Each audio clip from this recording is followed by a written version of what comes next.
And I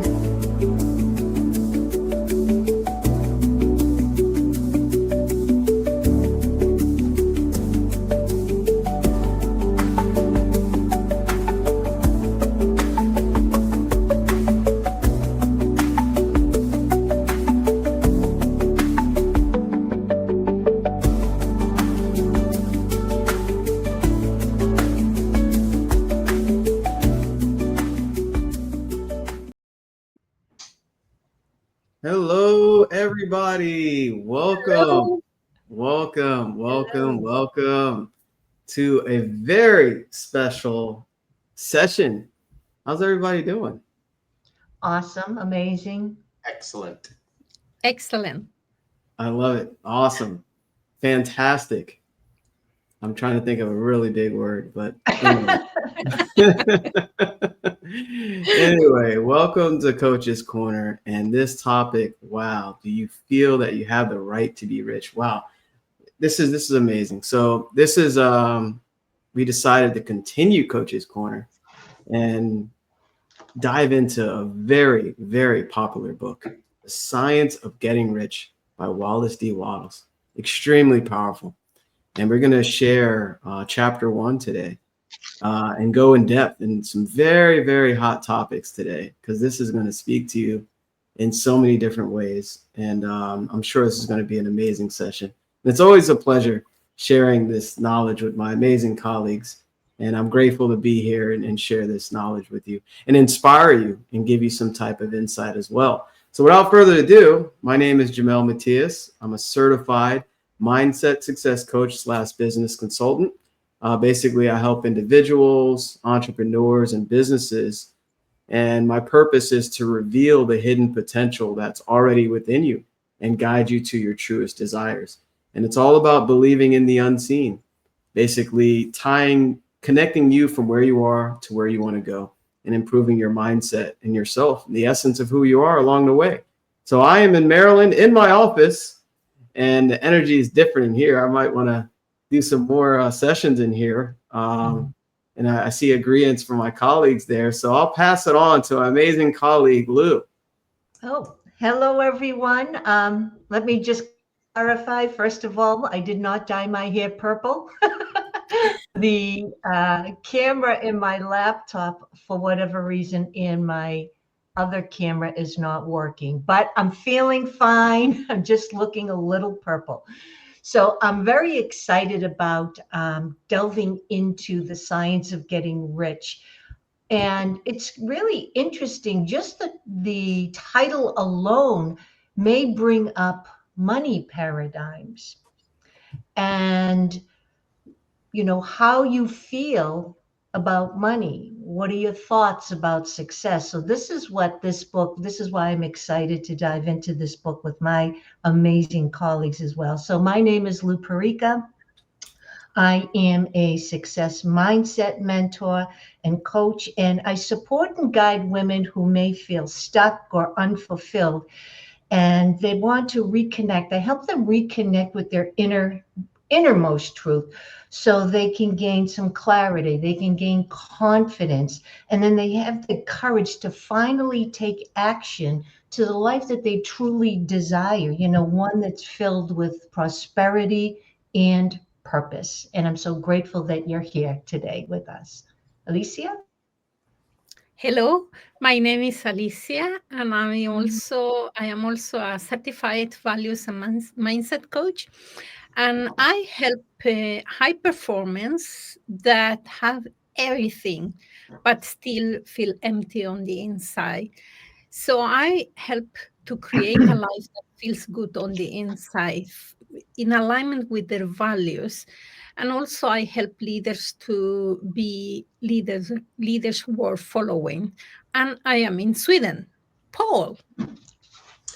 Thank you, Alicia. My name is Paul Wooters. I'm in Burlington, Ontario, Canada, and I'm a success mindset coach and mentor, Proctor Gallagher consultant, and recently appointed Director of Inner Potential and Personal Mastery at the World Life Education Center and High School, a private school here in Oakville. And how did this all happen? It happened by putting into practice the principles that we discuss here every week. the principles that we discuss and that we teach other people. And I help you live your life by design rather than by default. And I help you achieve your most elusive personal and professional goals. Jamel. Wow. Speaking of goals, this taps right into goals, and it's connected pretty much to everything you strive to be. Oh wow, this is such an amazing topic. You know what? I'm gonna start this off with something that I'm really excited about, and for all our viewers here and those that are with us live and watch the replay, make sure you engage with us. You know, put a comment, like or heart it, because what's really important is energy. Energy. Connecting to this material has the ability to change your life. It really does. And I was reading chapter 1 of this book with the awareness that I have now, and picked up so much more than the time that I read it. Am I the only? Okay, we all can relate to that, right? We're different people. And that's the importance of growth, because you become a different person the more you learn about yourself and how you're connected with the world and all the results in your life. So for you just being here, congratulate yourself for tuning into this session and being curious about your life and how this can impact you. So I just want to give you applause for being here. All right. So pat yourself on the back. So, we have different versions of this book, but it's pretty much the same content, powerful content. I have the this version. This is the original retro. This one. Okay, there we go. But the words are extremely powerful. And why do we decide to help people with this and go in depth about it? Because this book we all agreed on is very powerful, and it impacted our lives in some type of way. And speaking of impact, this book actually inspired The Secret about the law of attraction with Rhonda Byrne, and I did not know that. And it inspired a lot of other things that you may not be aware of. So chapter 1, the right to be rich. Wow. The right. Every person that watches this, every person that doesn't, all of us here have the right to be rich. This chapter, we're going to touch on some things that may touch some sensitive spots with your paradigm and some limiting beliefs you have about money. It did for me. And I was like, wow, this is totally powerful. So to jump things off, where are my notes here? The first thing that jumps out to me in this chapter, the right to be rich. And in my version, it used man a lot.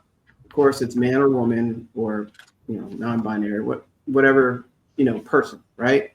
So it says no person can rise to their greatest possible height in talent or soul development unless they have plenty of money.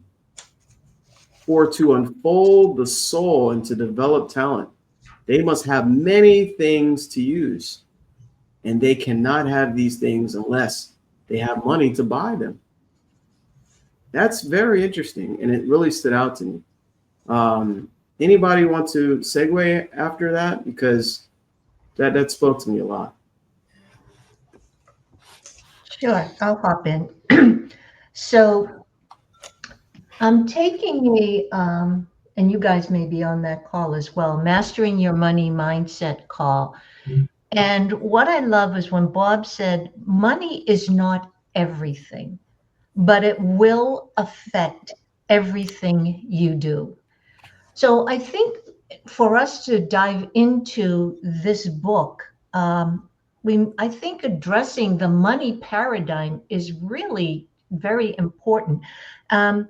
This goes to say that, money itself is not the goal. The money itself is never the goal, but it is the source, but it itself is not the source of happiness or the purpose, but it does touch upon every part of our lives. So we really have to take a different, I know for me, a different way of looking at money. Money, when I was growing up, the only time it was brought up was the lack of. My mom, when I would ask for something, yeah, she'd say, yeah, tomorrow, tomorrow, or go get the money in the backyard off the tree. Money also, because my parents were divorced, there was always an argument about money. So this book had me look at my paradigms about money and about being rich as well.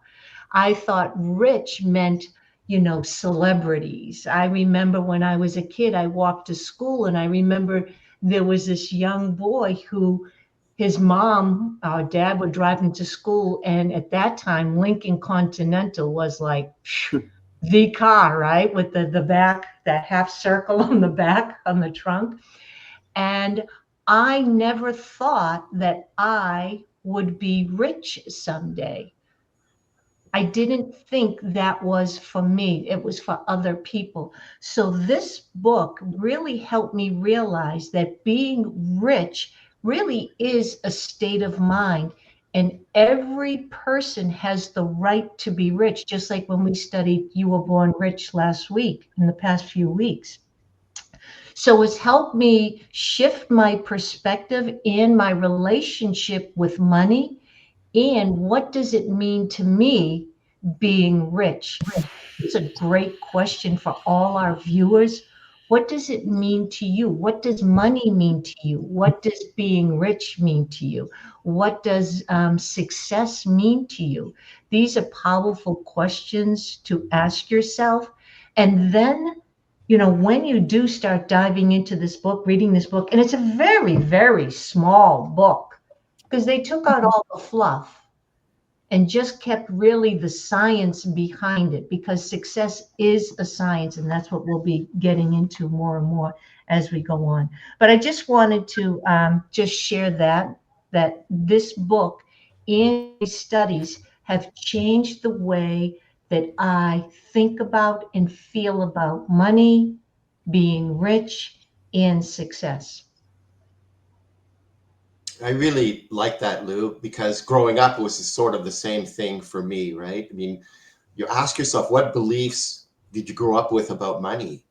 And they were more aligned with scarcity rather than abundance. Other people were rich for some unknown reason almost, or they were just lucked into it, or they just had some job or that paid them unworldly amounts of money. So it's really that was something that was for somebody else or other people, and I was just meant to like work really hard, and you're going to have 2 or 3 jobs in order to have more money, right? So it was really a scarcity thing. And in this book, and I agree with Jamel's opening and what Lou just said, Wattles begins by stating that the desire for wealth is not only natural, but it's also right. And that's like, wow. When I, first read it, I was like, wow, really? Like, okay, there's this big, that's my paradigm, right? Okay, that sounds like, okay, that's greed, or isn't it greedy to think that? And I remember Les Brown saying, some people say that money is bad or wealth is bad, but everybody wants to find out for themselves. And I love it when he says that. But every person, and Wallace Wattles here is saying that every person has the inborn right to be rich, because wealth allows for the fullest development of your mind, your body, and your soul. And we're going to get into that a bit more. And that's really, really important. Yeah. For me, when I read the book, it helped me to, as Lou said before, change the beliefs that I had about money, because I'm from a very strange culture. So in one side I have the Catholics, is if you have things, you need to leave everything, and if you want to come to the paradise and not to the hell. So it was not nice to have money when I was young, because, and on the other hand, when I was in the school, people was like, they were bullying me because I don't have the money. I don't have that nice shoes so everybody had. Fortunately, we had the same clothes, but what you could see, the difference in the classes was the shoes.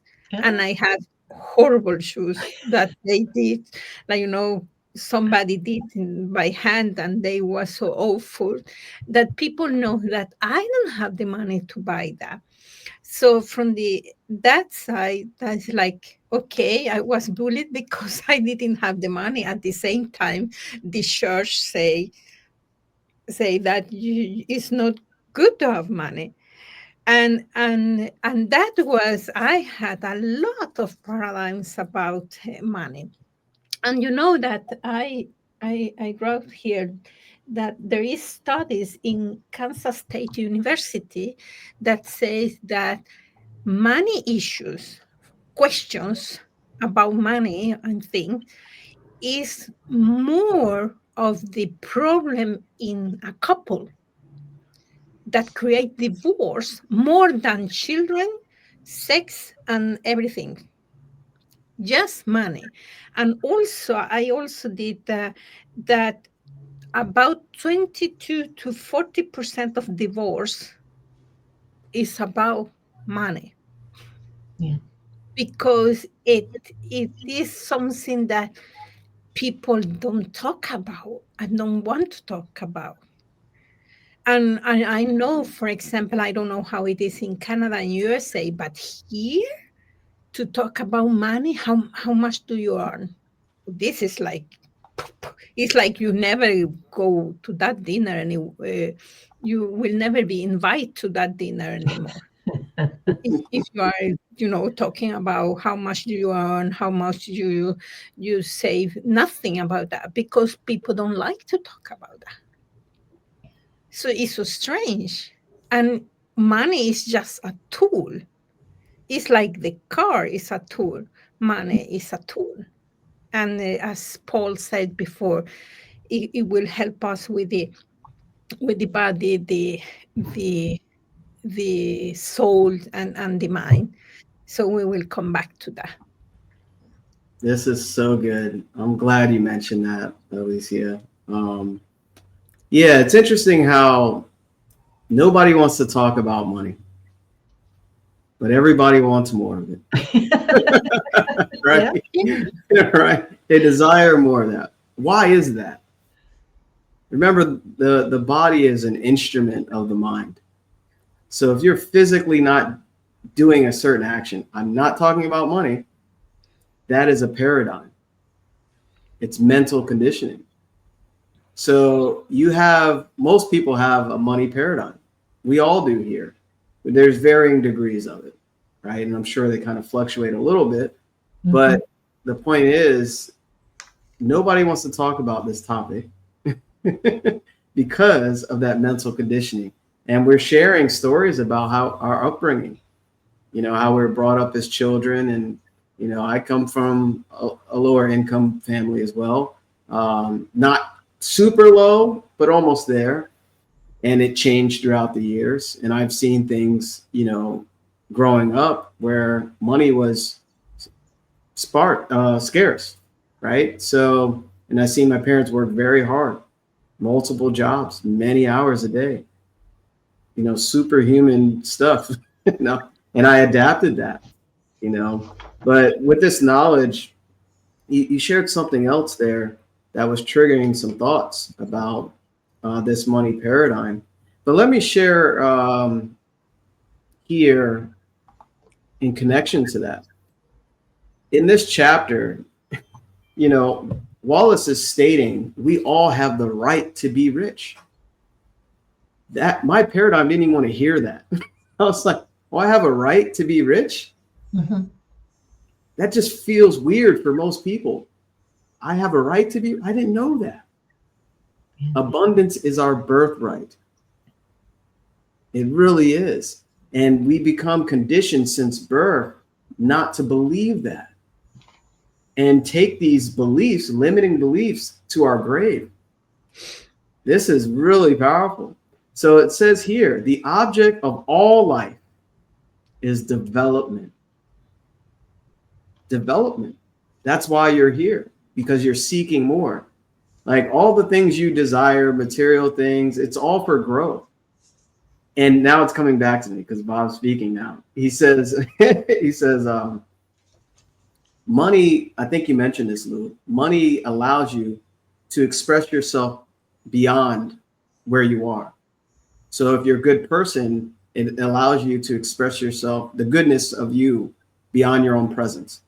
That's basically what it is. So if you're a person that is negative and just want to keep all the money to yourself and don't want to impact people, you'll be that person. So it's an amplifier. So money allows you to be more of what you are beyond your own presence. So the object of life is development. Being really rich does not mean to be satisfied or contented with a little. See, Wallace goes there right at the top. No person ought to be satisfied with a little if they are capable of using and enjoying more. Wow. And that kind of shook me up. I said, wow, Wallace, that's a bit tough there.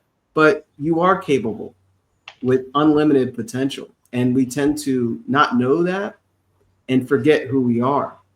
So did anybody catch that? It's right towards the beginning there where he talks about the object of life is development. Yeah, absolutely. I love, were you finished or? No, go ahead, Lou. Oh, okay, so I love just at the very opening paragraph, if I may read it. Whatever may be said in praise of poverty, the fact remains that it is not possible to live a really complete or successful life unless one is rich. No man can or woman can rise to their greatest possible height in talent or soul development unless they have plenty of money. For to unfold the soul and to develop talent, they must have many things to use.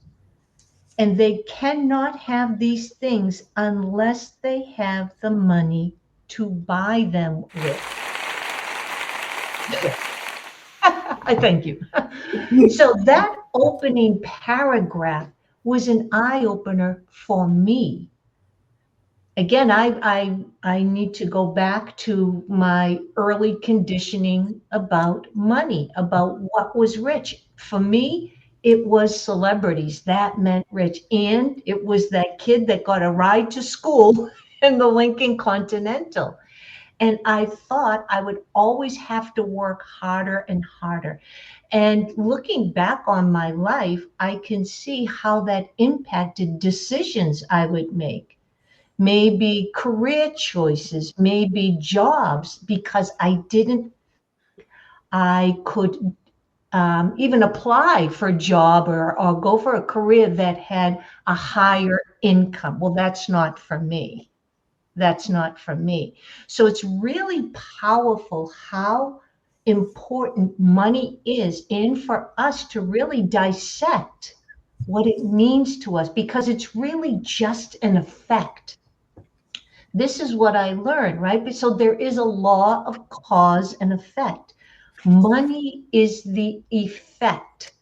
We are the cause. That's what new thought is about. Like new thought. I have a new idea, a new perspective on money. As a matter of fact, I don't know if you guys have this. We used to always, I don't know if you can see it well. So this is movie money, right? And it's a big wad of $100 bills, right? And I just keep this on my desk to remind me money is plentiful. Money is plentiful. It really just takes a new idea. So this is where psychic money comes in.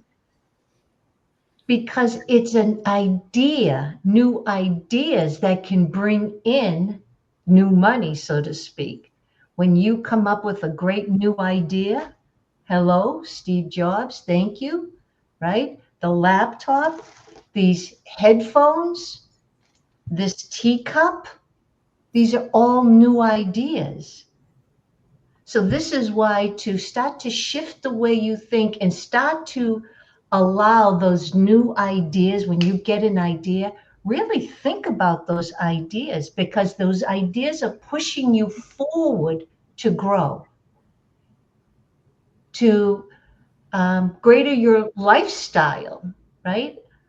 I live a wonderful lifestyle now. And before I sometimes would feel a little guilty about that. But now I really embrace it because I mean, I'm 60. How old am I? 63. So I'm at a different stage of my life, and I just really want to enjoy and make the most of it. And in order to do that, money is a necessity. But I have to be in that vibration of abundance, not scarcity or lack, to appreciate this, but it's just an effect. I still have to do the work. We still have to come on Coach's Corner. We still speak to prospects. We still, work with our clients, etc. We still do events. We still do master classes. So we still take action because we understand that we are the cause and money is a tool, as Alicia says, and it is the effect. So when you understand the law of cause and effect, every effect has a cause, and you are the cause. You are the cause with your thoughts, your emotions about money, and what actions you're willing to implement to receive more of it. That was really good, Lou. That was really, really powerful there. Thank you for that. And Wattles talks about money as being a means of expression. That while higher ideals that come to mind, like love and truth and beauty, they're all important. Mm-hmm. But without money, a person cannot fully express or enjoy them. To live a complete life. Mm-hmm. And I love that quote that Jamel had mentioned earlier, because I have it highlighted. The object of all life is development, and everything that lives has an inalienable right to all the development it is capable of attaining. And so to live a complete life, you have to be able to afford food, clothing, shelter, education, leisure, culture, and they all require financial resources. And he also go on to say later on that poverty doesn't foster spirituality or virtue, but it actually will breed fear, right? Limitation and struggle, and true advancement of self and service to humanity comes when a person has the means to act freely without being constrained by lack or limitation. Mm. Yeah, I will show show one thing here. It's like seven levels here, and I'm going to try to explain what Paul talk about a little bit how I see that. So this is 7 level of psychological development, and the first level then is because the level where we want to have security to to survive, that we need here is like money and health. So it's not money to be rich as that millions and millions, but money to have the food and the shelter, clothes, everything here, and the health. If you don't have that, that is the basic as a human. it will be very difficult to feel happiness with inside. The second is about love, about people around us. We want to be loved. So the first is I have enough. The second is I am loved. So, and the third is about feeling that I am good enough. So those three are more from the ego perspective, what we need to survive, to feel security in life. Then it comes the transformation, and the transformation we start to learn new things, to go to start to development is make a lot of in the personal development. Then in the five is about identity, who I am, what are my values, and all this like finding yourself. And the six and seven, because the six is like helping people around you, uh, um, like cooperation with other people, and the seven is leaving a legacy.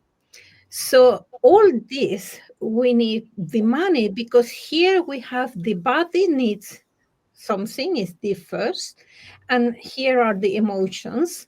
And to have that, like having money to do something with your family, to buy things for your family, or experience something.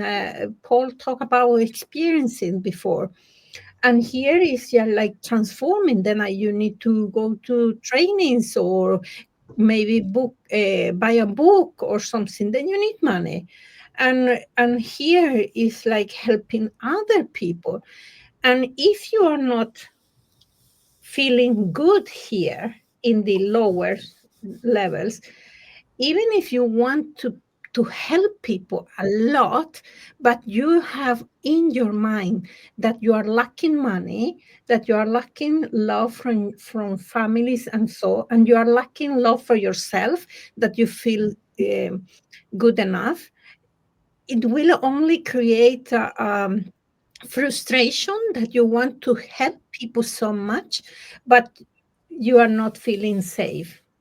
So changing the mindset about money will help, of course, help other people. And I remember the first time I met Bob Proctor. He asked me, Alicia, what is your goal? And I said, yeah, I want to create a center for teenagers that they can help with, they can create their own destiny, working with values, but I don't want to earn money.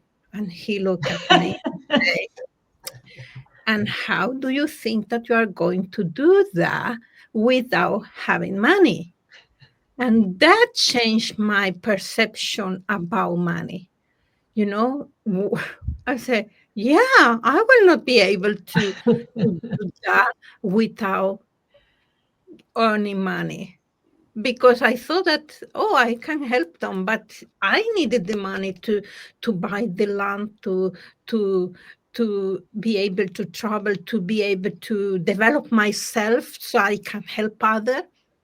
So that changed my perception. But it's very important to to to try to, or not try, you don't try things, you do, to satisfy the needs that we have, so that we can help other people. So well shared, Alicia. That was amazing. And you know what comes to mind is, if you missed the previous episode where we went over You Were Born Rich, the importance of money, there's a whole chapter on that. And we broke down how money interacts with your life. It dictates your lifestyle, the things you get to do, and circulation of money, how your money basically moves. Money's meant to circulate. And you desiring certain things will allow you to grow, but it will circulate into whatever, maybe you're paying your power bill and you're basically supporting an infrastructure there for your power.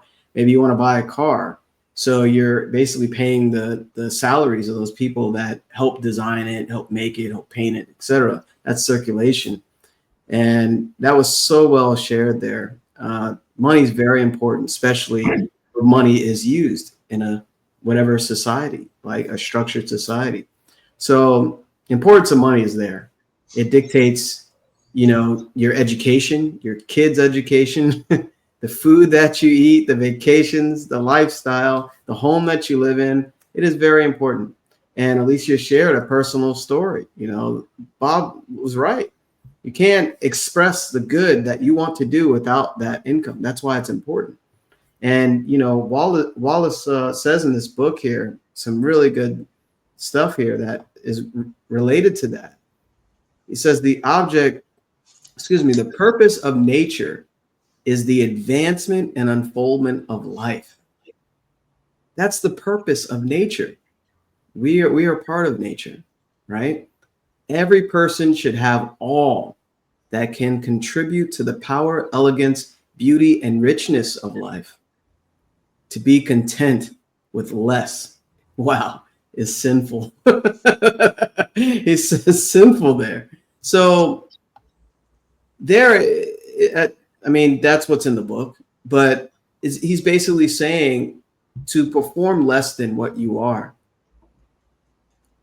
is not natural, right? And this is why mentorship and personal development is extremely important in your life. If you purchase so many different things, that give you temporary satisfaction, right? And just throwing money away and never invested in yourself to understand yourself, to impact others, or go after that idea, that coffee mug idea, or whatever idea that you have, it shows where your focus is and where your focus lacks. Mentorship is so important. And it even says it there, that the purpose of nature is the advancement and unfoldment of life. So if you're not advancing in life, what are you doing? You're not really living, right? And I remember that in another chapter in You Were Born Rich, you're dying. We either create or we disintegrate. So basically achieving, higher forms of living, you are creating the life that you want. He was a bit harsh there when he said to be less. That's what's in the book. I guess he's just trying to, really hammer home that if you're not growing, you're not going anywhere. It's unnatural. You want to go with the flow and create what you want. So yeah, a few things that stood out to me there. I really like that. Oh, go ahead, Sorry, Paul.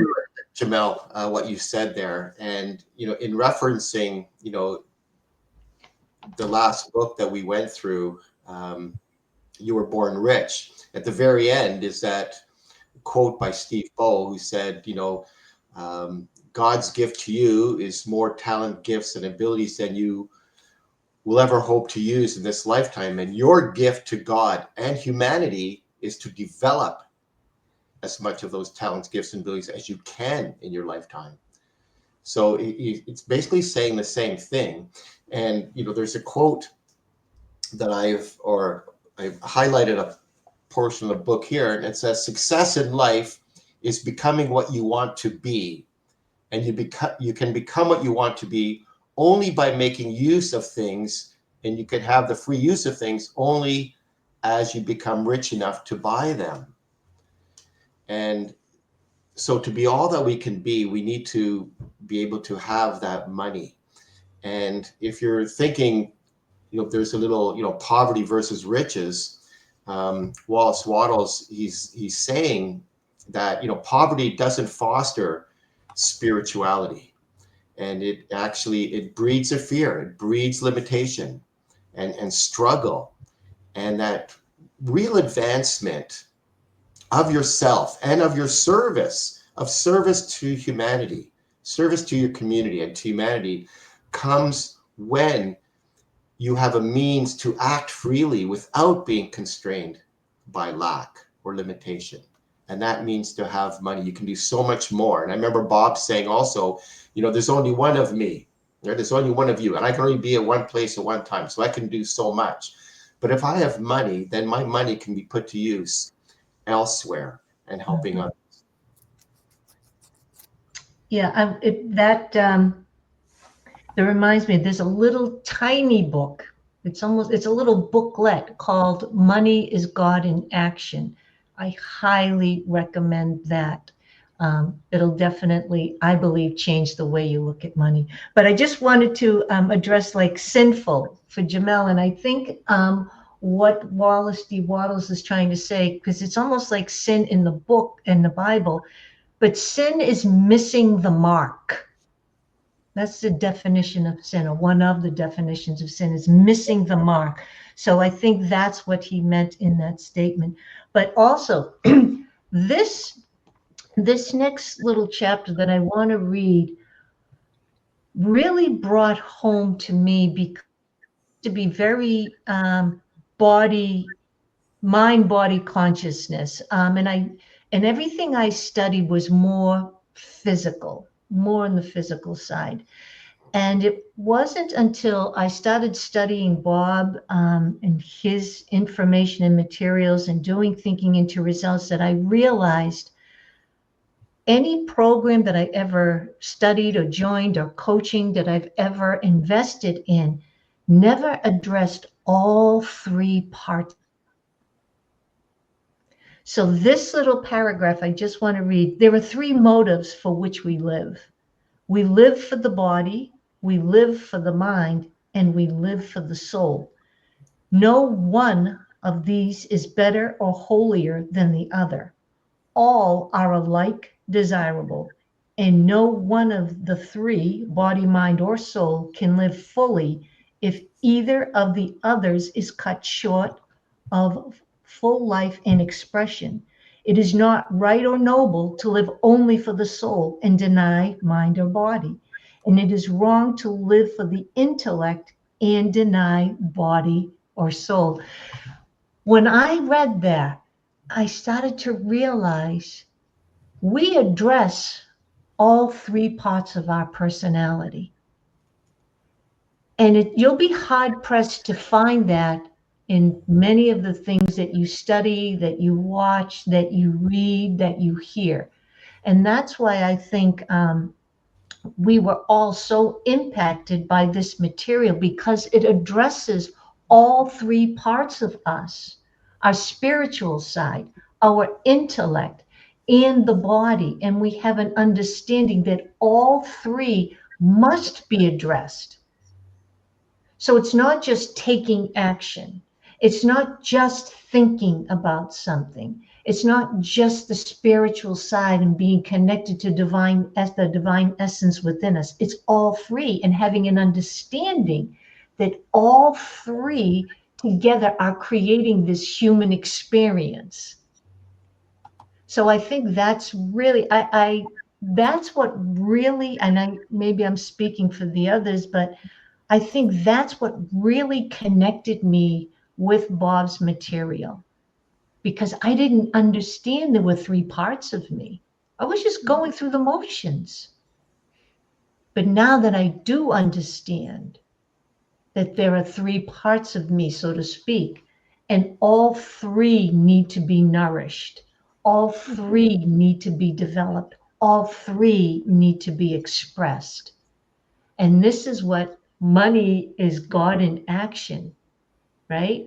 So we're taking those ideas, those spiritual assignments, those spiritual downloads, we're thinking about them, we're getting emotionally connected with them. And if it's truly what we desire to express, we start taking action towards it. So success is it's a creative process, and money is the effect of the impact that we're making.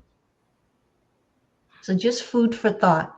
If you're ever considering coaching or mentorship or a new strategy or a new program, you must consider, does this program or coach or whatever, does it address all three parts of me? And that's what we do here. Yeah, and this is what I was trying to hear, because the first one is just the body, have it, the health.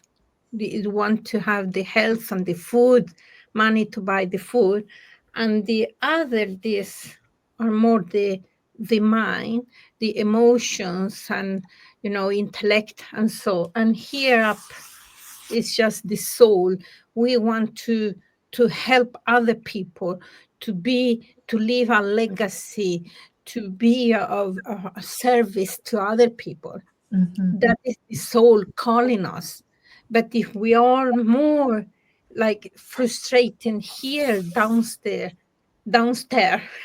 so upside, we don't listen to our soul that is calling for more, for helping, for service, for leaving a legacy, all this. And we started at the beginning, and we saw that money is a tool. It will be the tool to have these three things in place. The wrong thing is when we think that money is happiness. That is because of at least for me, is that but if I have 1 million more in my, or 10,000 more in my account, then I will be happy. And that is not the thing. That happiness is inside, joy is inside. And if we think that the day we get the money I will be happy or joy, then we are chasing the money. That is a tool. Yeah, that's so good, right? You be the master. Never let money be the master of you. You are the master. And that's something to remind yourself as frequently as possible. That is so good. And Lou, that was, I'm so glad you brought that up. And it's amazing how in my notes, each of us are saying pretty much the same thing. A lot of you mentioned what I already noted, but you said it before I can say it. So we're all in synergy, which is amazing. And, money, all it is an expression, right? And it is basically an effect.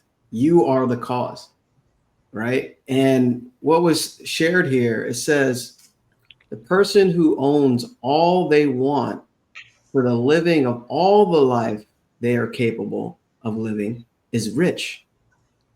Wow. The person who owns all that they want for the living of all the life. So when you're fully expressing yourself and you have everything you desire, that's richness, is what he's saying here. And no person who has not plenty of money can have all they want. So the things you desire, you can't have them without the money. This shows the importance how growth is connected with the goals that you want and the money that you desire. And it says every person naturally wants to become all that they are capable of becoming. Every person. So don't feel bad that you desire certain things. I used to feel bad. I really did. I was like, well, I desire a really nice house. I desired this office. I desire that bookcase. And I felt bad because it wasn't cheap at the time, right? So I desired to grow, to experience those things. And obviously the money circulated by becoming. And that was the fuller life that I wanted to experience on a spiritual level. Alicia shared different levels of desire. And also it says, this is so good. This is so good. It says to understand the science of getting rich is therefore the most essential of all knowledge. He says that in the chapter towards the end. So some people will, your paradigm is say, well, getting money, you know, I'm happy where I am. Getting rich isn't everything. You have to look beyond the money. It's beyond that. It's the essence of who you are. So if you desire something, you must become. Money allows you to be, do, have. And like Alicia shared, the joy and happiness comes first. The money is an effect. Everything is an effect. You have to be first. And to become, you basically you're elevating yourself. You're becoming a grander version of who you are. The more money you get, the more experiences you'll have, the more impact you'll have, the grander version of who you are. There's a person hiding in each and every one of us. And our mental conditioning holds us back day after day, month after month, year after year. Or you can choose to really, really tap in with this material and allow it to sink into your subconscious, because you start getting inspired, you start getting motivated, you start thinking differently, you even vibrate at a different vibration, you start attracting to you different things. So it says to understand the science of getting rich is therefore the most essential of all knowledge. So he breaks this down. You have the right to be rich. Some people think they don't have the right. You have the right. So let this be an awakening for you if you thought otherwise, because you have the right. And let this be awakening that this material is vital. Reach out to one of us, because we want to help you with this. We're growing with this. We want to help bring out that version of you that wants to come out and experience more money, right? And of course, it's not just about money, but that money allows you to grow and experience more in life. Get uncomfortable and let's talk about money. And you know what? If you're uncomfortable talking about money, that's your limiting self. That's right, Lou. Hold it up. I'm gonna get my stack too. So if you're comfortable talking about $10,000, $50,000, $100,000 a month, $1 million a month, you're in vibration with that amount. If you're uncomfortable hearing those numbers, that's your limiting self. That's uncomfortable. It feels foreign to you. Really think about that. So there's my thoughts there towards the end of that chapter. Where's my? Can I pause myself?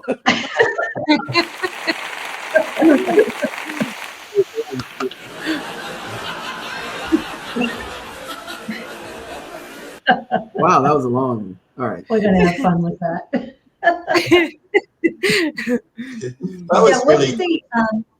What's that exercise about? How do you think, speak, and feel about money? Would you invite money to your home? Would money come to your home? Right? Does money feel welcome in your home? Or does it feel not welcome because you may talk badly about it? It's not inviting. You must invite the money into your life. Not only the money, but bring your sisters, bring your brothers, bring your family members and friends. Invite it in, because it is an energy.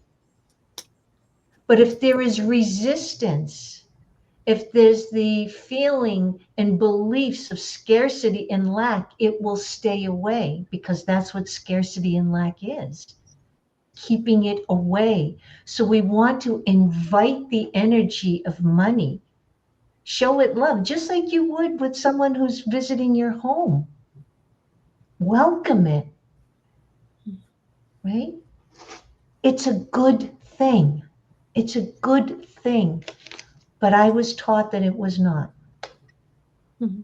So I had to shift my understanding of what it was, how it benefits not only my life, but others. Because I love to give. So being raised in a Catholic school, Alicia, we were always taught to give. And my grandfather worked at the school that I attended. So every now and then he would slip me a dollar here and there. And I always donated it. So part of it was guilt, feeling that I didn't deserve that dollar. And then the other part, though, also was to help someone else. But I wouldn't be able to do that. I wouldn't be able to help the animal shelters, the veterans. There's other causes, the trees, 8 billion trees, all kinds of animal things. I wouldn't be able to do that if I didn't have the resources to do that. So the more I receive, the more that I allow into my life, the more I can help others. And I think that's really the whole part of circulation, right? Is helping helping Yeah. others grow, helping them when they're in need, just extending a hand and, help lifting somebody up. But that all takes, can you do it with love? Absolutely. Absolutely. But just love alone, the emotion of love is not going to put food on the table. It's not Yeah. going to help somebody if they need medical assistance. So just food for thought. I I I see the relationship that we have with money is as the same relationship that we have with our partner, or if you are not respecting your partner, or if you're not taking care of your partner, or showing love to your partner, or disrespect the partner will leave. And it's the same with money. If you don't show respect and love, and take care of that, so it will leave.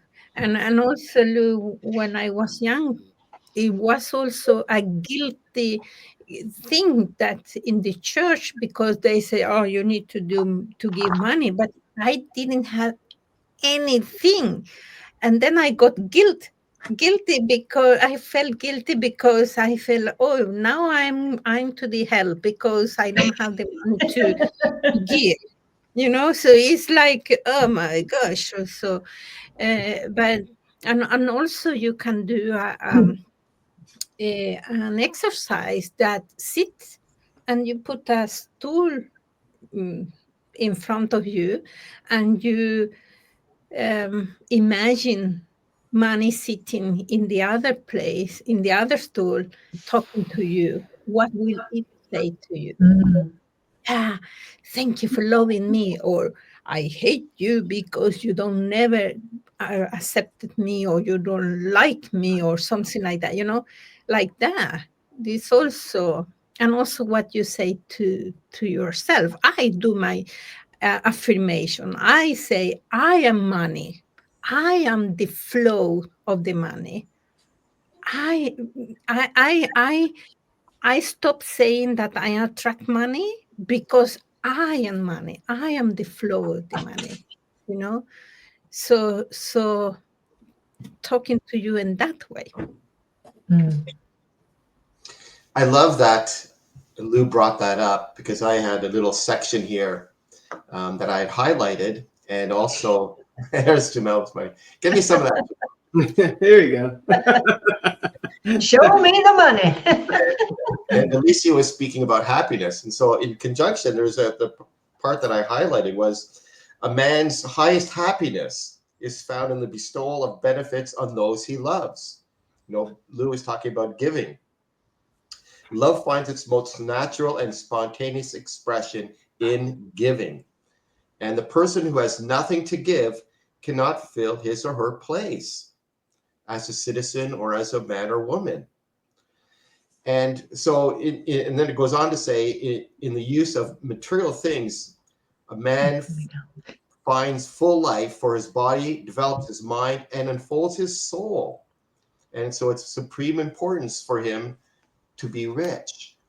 And as Jamel was saying, it's a sin, so wealth is like as a duty, Wallace is saying. And he says that it's not only your right to be rich, but actually it's your duty to be rich, because by seeking wealth or money in a constructive, creative way, then you will fulfill your potential and you will align yourselves with the natural laws of growth and abundance. And I think that one of the key takeaways was that the author Wattles is reframing the pursuit of wealth or money as a noble and necessary thing to do, not a selfish one, because being rich allows for fuller living and greater contributions and your ability to give. And that aligns you with the natural order of progress. Wow. I'm so glad you shared that, Paul, because, that shows it's a noble thing to do. A lot of people's mindset sees it as a selfish thing to do, right? Because you're expressing yourself even more by achieving more and earning, while attracting or manifesting more money. That I'm so glad you shared that part. And there's one last part I wanted to share here that is in relation to that. There's nothing wrong with wanting to get rich. There's nothing wrong with that. There's nothing wrong with desiring more. If you had a belief that getting rich, there's something wrong with that, that is mental conditioning. It's interesting how we allow other people's consciousness and beliefs in our environment shape what we feel we desire. And speaking of desire, it says, wherever there's unexpressed possibility or a function not performed, there is unsatisfied desire. Wherever there's unexpressed possibility, we have unlimited potential. So if it's unexpressed, that's unsatisfied desire. And desire is a possibility seeking expression. Spirit wants to express itself to and through you. And that's why you have a desire for more income or whatever material thing, or even just intangible things, to be able to donate to your favorite charities every month, to be able to do, free things for maybe minorities or societies or whatever good that you want to express. Desire is a possibility seeking that expression. So, wow, I can't believe it's over an hour already. Wow. So, if this really spoke to you and you want to learn more, contact one of us to see if mentorship is a good fit for you.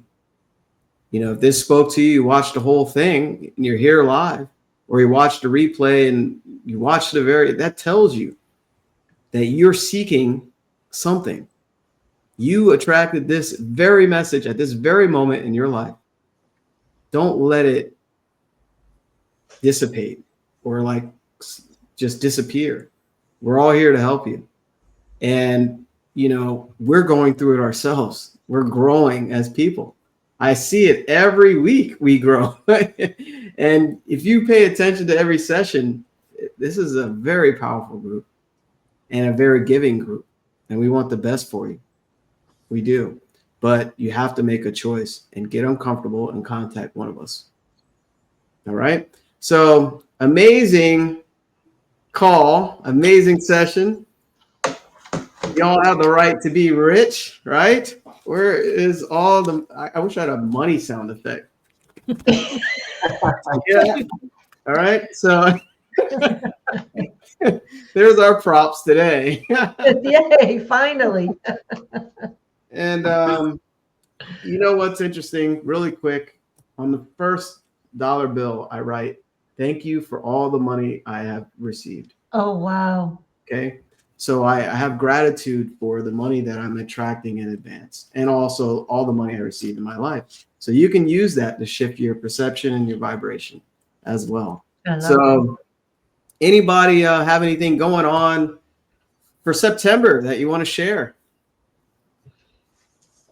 I do. At the World Life Education Center, there's a 5-day high school success skills series from September 15th to the 19th, 4:30 p.m. to 6 p.m. each day.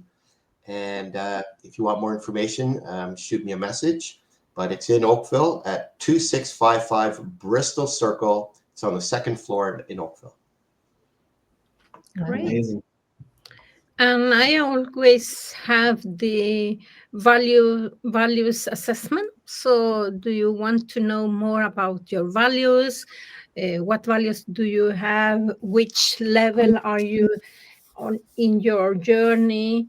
And also, are the values you have fighting each other? Just contact me. Wonderful. So I'm wrapping up Soulful Summer Conversations. We've been doing this all summer, and they've been wonderful conversations that myself, another colleague, Christina, and wonderful women that have been coming on, and we've had these great topics that kind of dive deep, but it's a safe space where you can just open up. The calls are not recorded.